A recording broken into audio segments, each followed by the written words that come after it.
Forget incremental improvements. The new MSI Claw claims to have up to 50% performance uplift. Yeah, that's right, 50%, thanks to the new Intel chip inside. Let's see how it stacks up. Today we're checking out the new MSI Claw 8 EX AI Plus. Yes, that's actually its real name. Today we're going to check it out, and we're going to take you a little bit behind the curtain today, because this is the press packaging, so you will get some bits in here that you might not get in the retail packaging. So let's have a look and see what we've got. We get some marketing material. This is the new Intel Arc G series processor. So you've got the Intel Arc G3 Extreme, and you've got the new Intel Arc graphics as well. And then look at this beauty. This is the new MSI Claw 8 EX AI Plus.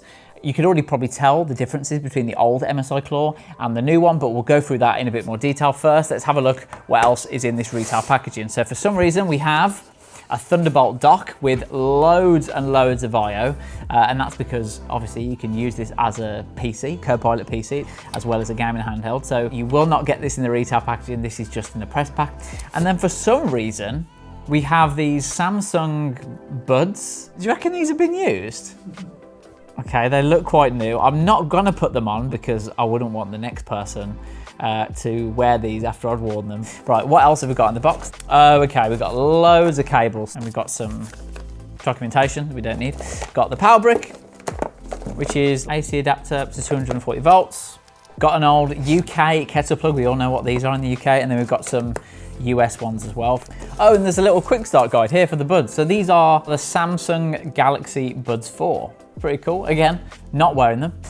So yeah, if you're wondering what the press get when we get like a press kit with a new product, stuff like that normally. So let's put this away and let's take a look at the new MSI Claw 8 EX AI Plus. I really like this purple color. It's quite a dark purple. This is probably a pre-production sample, but very close to the final version of what you guys would buy. But let's just take a look at the handheld itself. You get Hall effect analog sticks and triggers. That means they're drift resistant. You've got a nice D-pad. You've got the 4 sort of menu buttons, which all do different things. And you can configure these to what you like as well. You've got these switches here, which aren't optical mechanical. Pretty nice membrane switches. About the same as what you get on like a first party Xbox controller really. And then you've got 2 triggers on the back as you'd expect with, I'm not seeing any lock to make it short and long travel, but I guess you can do that as well. We'll have a look at that in a bit more detail. You've also got the bumpers, which, yeah, they have some feedback, but they're not the best I've ever seen. But to be honest, in a handheld like this, I wouldn't expect the sort of premium controller features. And then in terms of I/O, you've got 2 Thunderbolt 4 ports on the top here, USB-C. You've got a micro SD card slot on here. You've got a 3.5mm jack. You've got the volume up and down buttons on here. And then you've got the power button, which is also a fingerprint reader as well, which is pretty nice.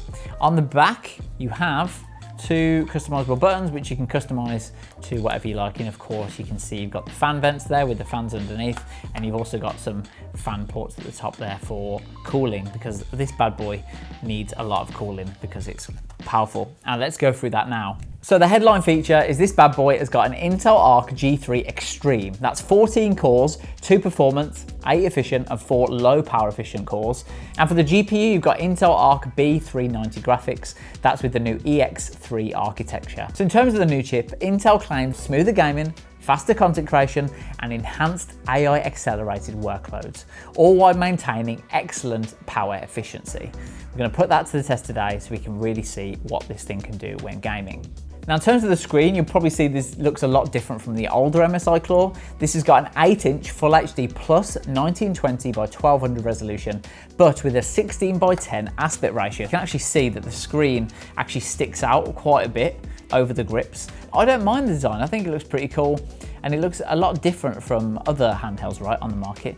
Now in terms of other specs, it's got pretty much everything they expect from a gaming handheld display. It's got 120 Hz with variable refresh rate. It's got 500 nits of peak brightness, which isn't the brightest, but it'll be fine for general gaming. But you do get 100% of the sRGB color space, plus it's an IPS and it's touchscreen as well. So in terms of the configuration we're looking at today, this has got 32 gigabytes of LPDDR5X memory. It's got 1 terabyte of storage, but you can expand that with your micro SD card or micro SD Express card reader slot on the top. In terms of battery, this thing has got an 80 watt-hour battery, which is one of the biggest, if not the biggest, in terms of gaming handheld. So we're going to definitely be testing that over the next few weeks when I really test this thing daily to see how it holds up. Now, in terms of weight, this thing is 785 grams, so it's not the heaviest. That's for the Legion Go 2, but it's also not the lightest as well, right? The Steam Deck's way lighter than this, but even when I'm holding it up like this for long periods, it still feels pretty nice. Now, in terms of final specs, you've got also Wi-Fi 7, Bluetooth 6.0, plus it's high-res audio certified. So for all you high-res audiophiles out there, this is definitely going to be up your street.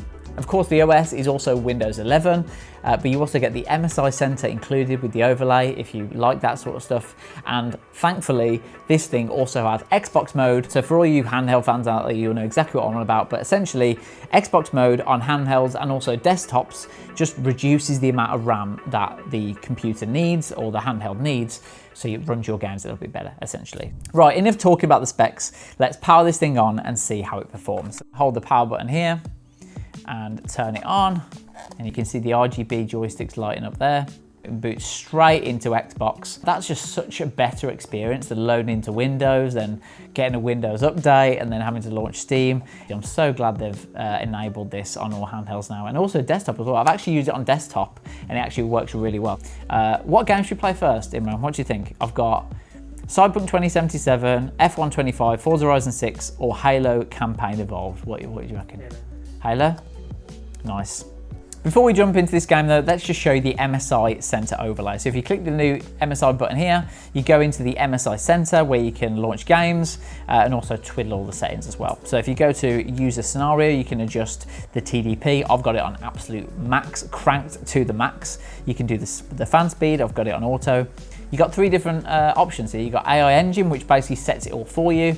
You've got Endurance, which is for battery life, but I just like to have it on manual, especially when I'm doing testing and stuff, just so I can push it to its absolute limits. If you go into the settings, there's the AI Engine menu again. You've got the Mystic Light, so you can change the different RGB settings for the joysticks. You can change the color setting to wave or steady or breathe. You can do all different things with there. It's also got noise cancellation, so you can do like speaker noise cancel or microphone noise cancel, which is also AI powered. If I go to control mode and then gamepad mode, you can also change all the mapping of your buttons as well. So you can map any different button to whatever you need to do. You can adjust the joystick dead zone. You can also do the trigger, so you can change the different type of travel. You've got vibrations, so at the moment it's on 50%. I'm going to crank that to about 75 because I want to feel what the vibration is like, how this thing handles vibration. That's enough tweaking with the settings. Let's jump into Halo Combat Evolved. Let's check our video settings. Quality, it's only letting me go to medium. So let's go to low, go down to motion blur, screen shake, turn that off. Please don't put motion blur in your games, it's terrible. And I'll put upscale quality on medium. Async compute, whatever that means. Frame gen, I'm not going to turn that on. So let's see how it handles in low settings. Let's go to essentially the most iconic Halo level ever, I believe. Look at this. This is such a nice game. We're running about 50 FPS right now on battery, which is pretty good, I would say.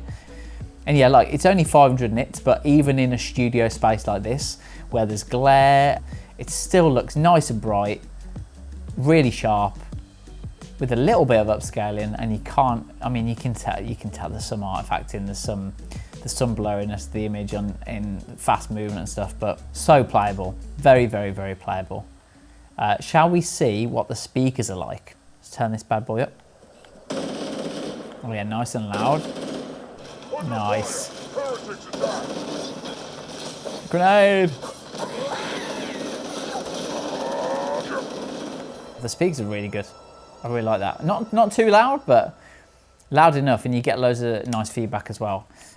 The vibration's actually not bad. It's not great. It's not like you'd get from a first-party controller, but there is a nice subtlety to the vibration. It's not just like in some handhelds where it just feels like a bare minimum. Ergonomically, it feels really comfortable to use. It feels not dissimilar to a Steam Deck or the ROG Ally X, for example. It's got sort of similar grips, I would say, similar sort of ergonomics to that. So if you're used to the size and weight of that, the MSI Claw 8 EX AI Plus, I'm not going to get used to saying that, will feel very, very similar. And the 16:10 aspect ratio, I don't know if you can tell what I'm saying now, but if you look at this scene, for example, you can just see a lot more of what's going on. Not only can you see the grass, but you can also see the top of the hills. You can see the ship, the Banshee. It's really good. Right, let's jump into another game, shall we? And because we're on Xbox mode, it's as simple as flick it up like that, press X to close the game, and there we go. We're back into Xbox and we can choose another game. So having tested a number of handhelds, I know that Cyberpunk 2077 on handhelds that do say 1080, normally around 50 to 45 FPS on average in the benchmark, whereas the 1200p, which is what this is, 1920 by 1200, is around the low 40s, like mid 40s. So let's see how this new handheld matches up to those in some of our initial testing, but just bear in mind that I will need to do a lot more benchmarking over the next few weeks. It's showing like 66 FPS here. I know there's a couple more scenes to have a look at, but it looks great. Even on low graphic settings, it looks absolutely great. I think this is gonna absolutely smash the benchmark, which would be really, really interesting.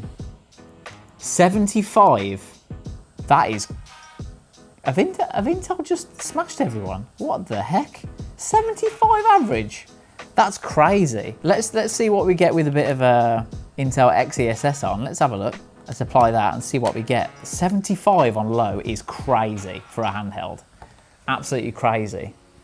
And that's with no upscaling at all. I'm looking forward to seeing what it does with some upscaling on medium as well.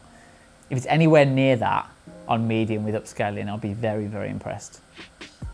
Yeah, I mean, it's already at 90.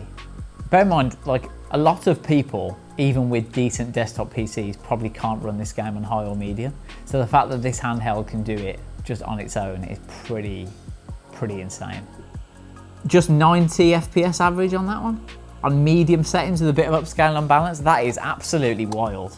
Obviously, I'm gonna have to be doing a lot more benchmarking over the next couple of weeks with this device, but straight away, this upgrade seems to be definitely more than incremental. And when they were talking about 50% uplift, they might be right for a change. Now, there's one thing I haven't mentioned that's quite important, and that's the price. And get ready, because it's not great. The new MSI Claw 8 EX AI Plus comes in at £1,399, and pretty much the same in dollars. Is this a handheld I would genuinely recommend?